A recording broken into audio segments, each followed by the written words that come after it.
Great? Grand? Have you got something? Is it a present? It's a present. Ghost! I saw a ghost! Ghosts aren't real, Goose. All right, look, where is this ghost? I don't see any ghost. Yeah, Goose, are you sure? Yes, I'm sure it was right over there.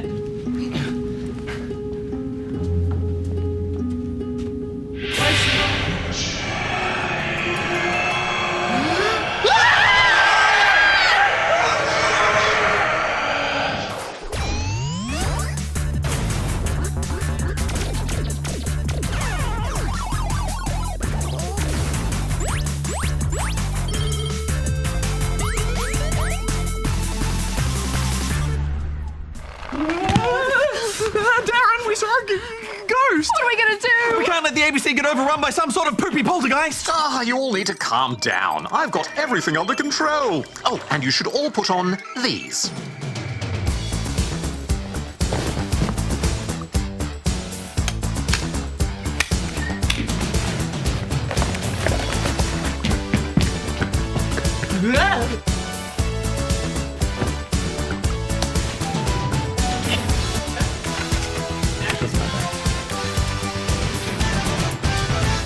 Hello and welcome to Good Game Spawn Point, the show for gamers by gamers. I'm Bajo. And I'm Hex. I'm Goose. And I am Darren, the data-analyzing robot for the ruthless extermination of noob ghosts. Oh, and you guys are my ectoplasmic extermination team. Whoa, wait. You want us to deal with that thing? Didn't you read your ABC contract, Goose? I signed us all up as paranormal wardens when we started. Besides, it's only a Class 4 apparition. But we don't know how to bust ghosts. But you're all suited up and we can train you up by reviewing the Ghostbusters game. Guys, turn on the news, quick! There's something strange right here in the neighborhood. Darren, this gear is nice and all, but I'm not sure if playing a video game will be enough to fight a real ghost. Then what about 2 games? Because we've also got Ghostbusters Slime City to review. That'll do it.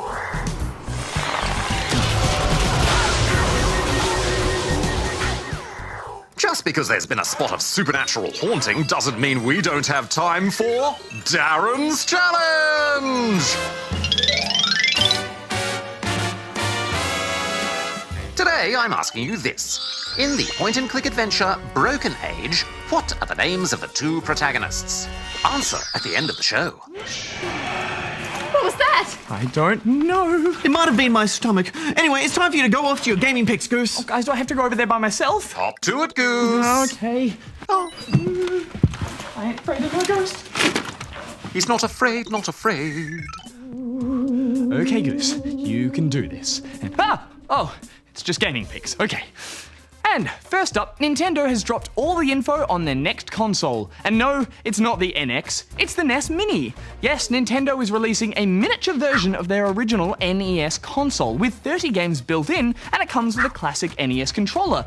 Sadly though, it won't be able to go online to add more games or work with original NES cartridges. And still no real news on the NX. Next up, an ongoing study at Melbourne's RMIT University has found that cats seem to like games as much as people. The study, which aims to look at the everyday gaming activities of Australians, found that cats were increasingly becoming involved in playtime. Professor Larissa Horth said it's a case of cats watching their family members and noticing when the games are about to start and then wanting to join in.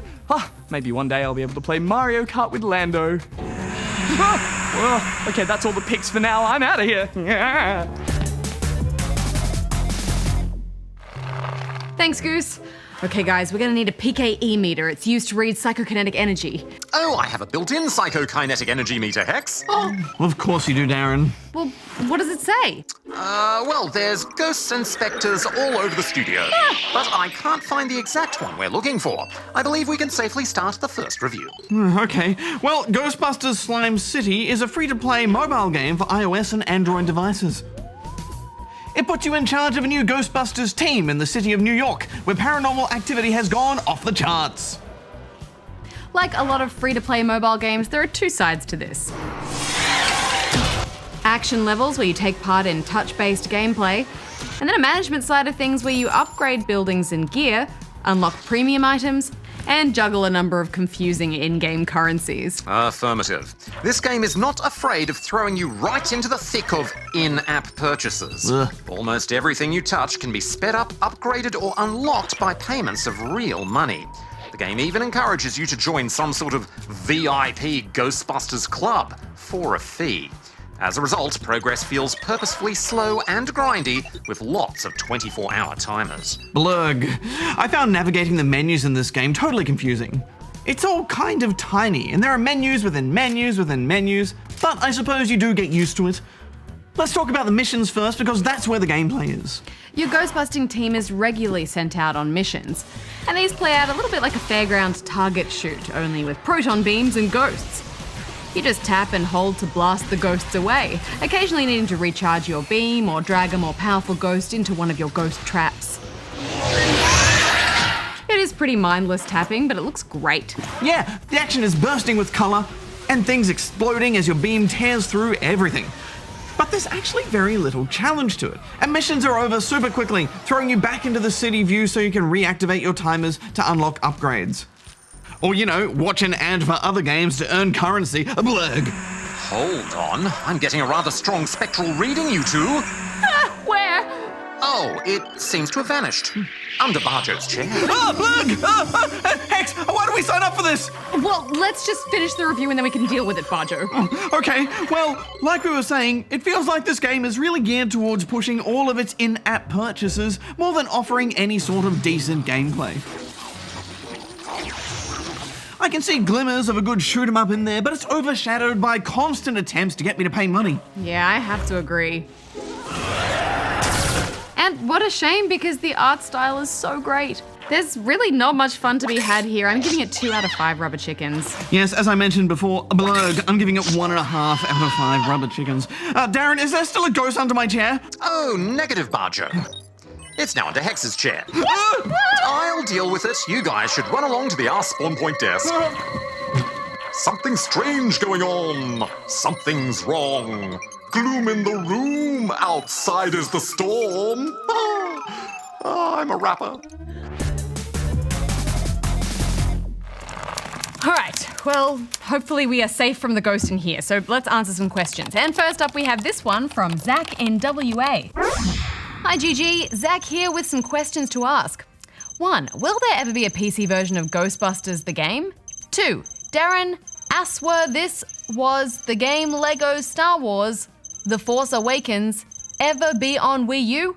Hex, do these. Wow. Well, Zach, I'm guessing you're not talking about the Ghostbusters game we'll be reviewing later in the show, but rather the 2009 Ghostbusters the video game. But either way, yes, both of those games are available on the PC. Yeah, that game was great, wasn't it? Oh, it was so good. It was actually written to be basically the third Ghostbusters film and stars all the original actors back to voice their characters. Oh, and the music, a real love letter to Ghostbusters. In fact, I'd say it's definitely the best Ghostbusters game out there, in my opinion. Also, since it's a few years old now, you can get it really cheap, so we'd highly recommend tracking down a copy. Yeah, and I can answer that Lego Star Wars question for you, but since you asked for Darren, I will get him on the line. As per your request. Hello. Hey Darren, how's it going? Hello, Bajo. What can I help you with today? Well, Zach here was wondering if Lego Star Wars The Force Awakens will ever be on Wii U. Well, Zach, it's already available on the Wii U. Thanks, Darren, bye! Oh. All right, well, let's move on to this one from the King of Dinos, who is in Bathurst, New South Wales. I think that's the shortest conversation I have ever had with Darren. It was delightful. Dear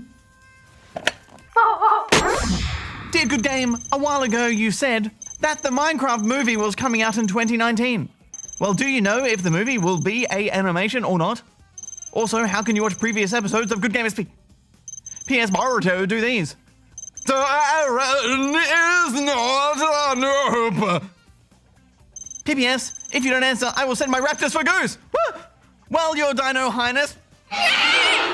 I do remember reading in one report that it will supposedly be live action but with real people, but I don't know how accurate that report is, and I don't think Mojang or anyone has confirmed 100% whether it will be live action or animated. Well, maybe they'll do some kind of blend of animation and live action. Like Who Framed Roger Rabbit. Exactly. Yeah.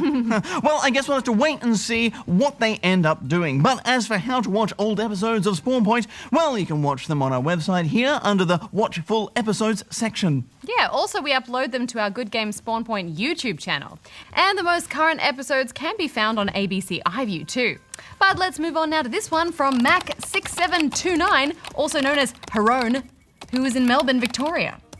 Hey, GGSP, I was just wondering if I could ask you a question.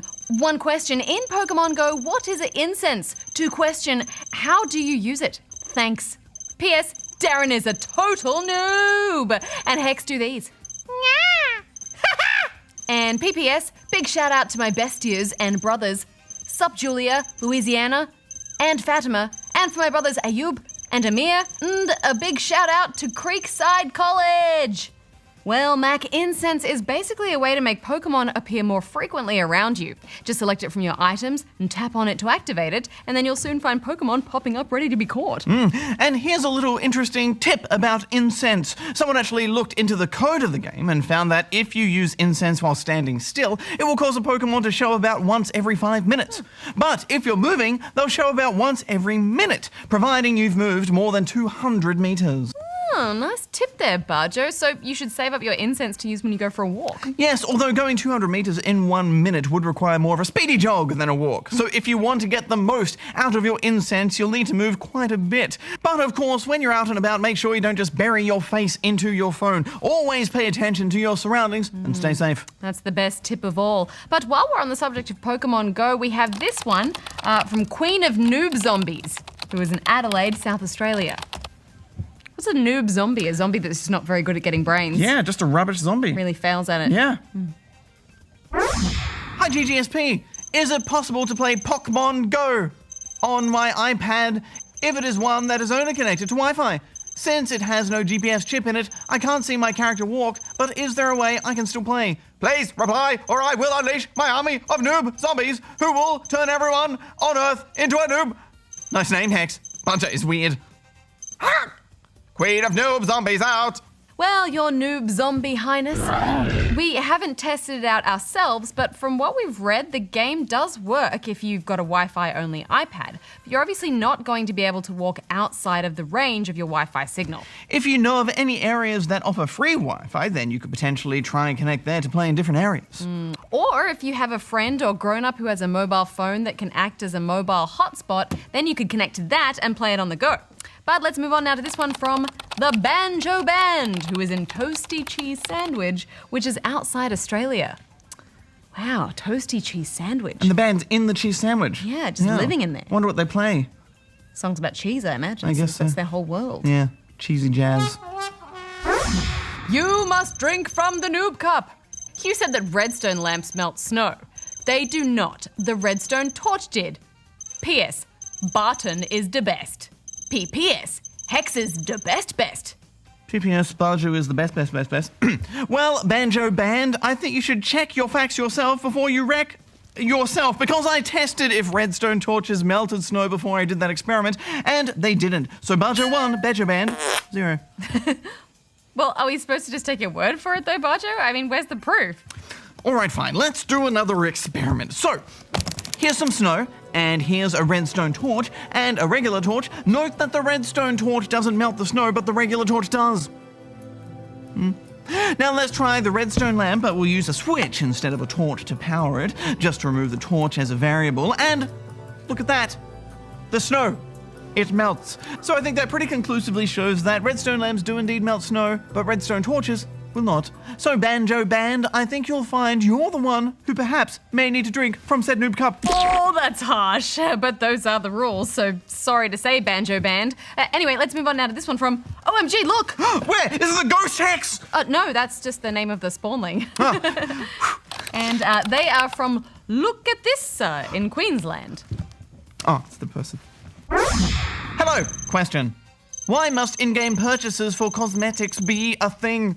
Why can't I just wear whatever hat I want? Please answer. P.S. If Darren was/is a noob exterminator, and was/is a noob himself, why hasn't he exterminated himself? P.P.S. Darren, do these. Let me just get him on the phone here, Hex. Noob. Yay! Thanks, Darren. Goose, do these.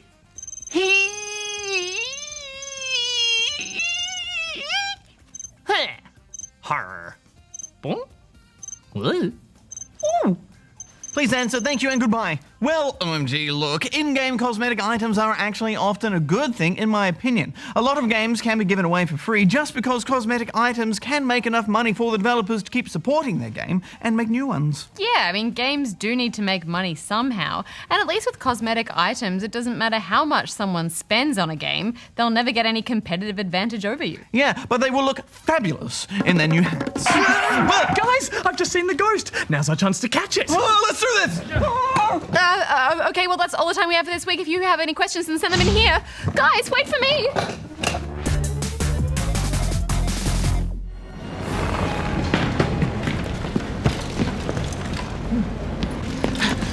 Guys, I think we should split up. What? That never works. We should stick together. Safety in numbers. No, Bajo's right. The ABC is massive. It'll be much easier to canvass a larger area if we split up. Yeah, let's go. Okay.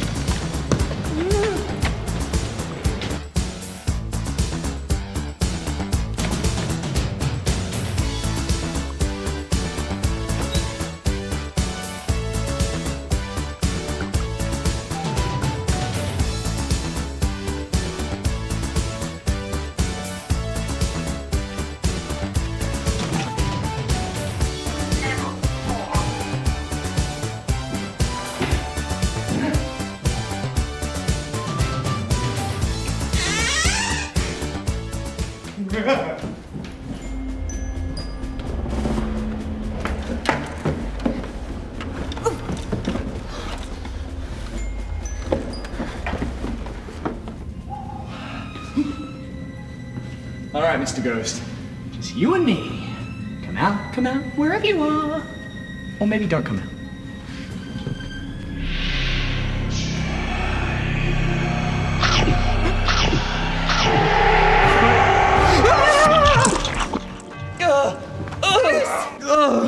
Are you okay? No? Wow, that's some serious ectoplasm. Where's the ghost? I don't know. All right, you need some rest. Hex, I think we all need a bit more training. Some of us more than others. Let's go. Orange alert! Orange alert! Oh, Bajo, Hex, is Goose okay? My PKE meter is picking up an enormous amount of ectoplasmic residue. It's fine, Darren. Goose just got slimed by a ghost, so we left him up in the office to recuperate. Yeah, I think we need to get a bit better at this phantom trapping thing. Oh dear. We better start reviewing the next game then.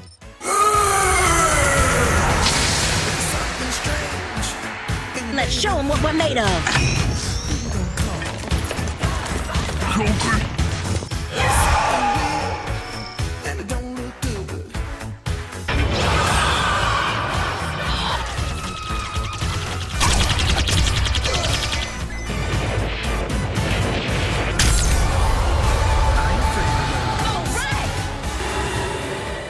Ghostbusters is a 4-player cooperative twin-stick shooter. The game takes place after the events of the film, and the main team of Ghostbusters are busy in Washington.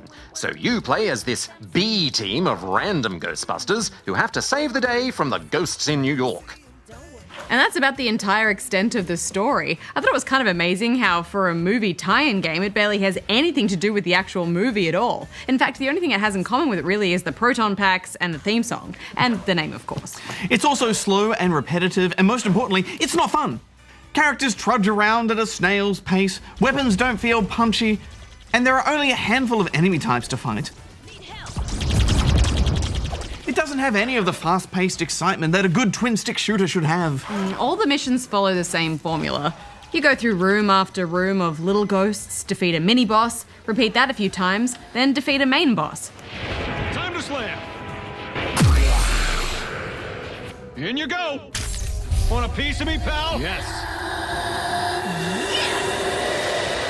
And they drag on for ages, taking about 30 to 40 minutes per mission. It gets super boring super fast. I know this sounds harsh, but I struggle to stay awake playing this game. That's how boring it is. Affirmative. I believe that's also because there's very little here that challenges the player. If you lose all your health, you'll quickly be revived by a teammate, so there's never any serious threat. Yeah, and they have to create some degree of teamwork. And they do this by giving each Ghostbuster their own special primary weapon and grenade, which pushes them towards filling a certain role. But they just haven't taken this idea far enough, so there's no support class or healer or any special role really. You never have to actually work as a team apart from all of you just shooting stuff. Speaking of weapons, it's ridiculous how small a part the proton pack actually plays. You basically only get to use it in boss fights as part of a lame wrangling minigame. You can use it as a weapon anytime you like, but it's so ineffective that it's pretty much pointless. It's the most iconic weapon from Ghostbusters, and it's almost useless. They've also put in an upgrade system where you can level up your Ghostbuster at the end of a mission to improve things like their movement speed and weapon damage. Yeah, but even when they've leveled up, they still don't feel powerful or fun to use. And if you're playing solo, then you can only level up the character you've played as, which discourages you from trying to use any of the other characters. There's no online play either, so if for some reason you do wish to subject your friends to this game's tediousness, you'll need them right next to you. What's most surprising to me is that this is being sold as a boxed retail game with a recommended retail price of $70. This feels like it would be much better suited as a cheaper downloadable game. Yeah, but even if this was like a $10 downloadable game, I still wouldn't recommend it because there are just so many better twin-stick shooters out there. I'm giving this one rubber chicken. Yeah, it's a soulless cash-in. I'm giving it one rubber chicken as well. Boo. Boo. Like a ghost! But seriously, boo. Okay, guys, we need to wrap up the end of the show so we can bust that ghost once and for all. Affirmative. But first, here's the answer to my challenge. At the start of the show, I asked you this. In the point-and-click adventure Broken Age, what are the names of the two protagonists? And the answer is Shay and Vella. Ah, Shay and Vella, that's right. Well, what's on the show next week, Hex? Well, we are going to review a wacky, crazy multiplayer puzzle game called Tricky Towers.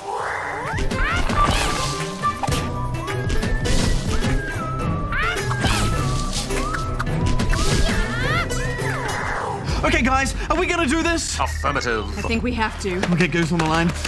Goose, Goose, Goose! Get down here, we're gonna bust a ghost! I ain't afraid of no ghost.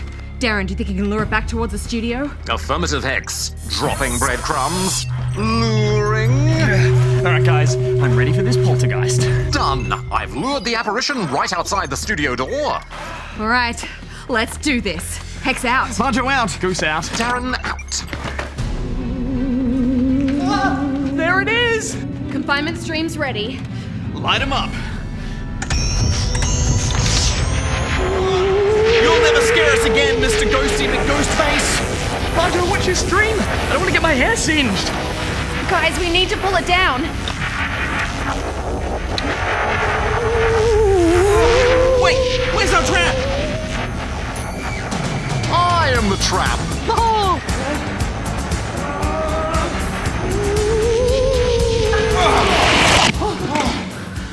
Great job, Darren.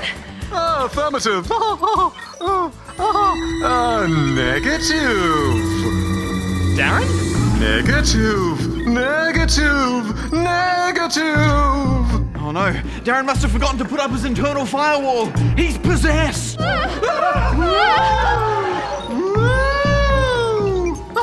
Just kidding. I ain't afraid of no ghost.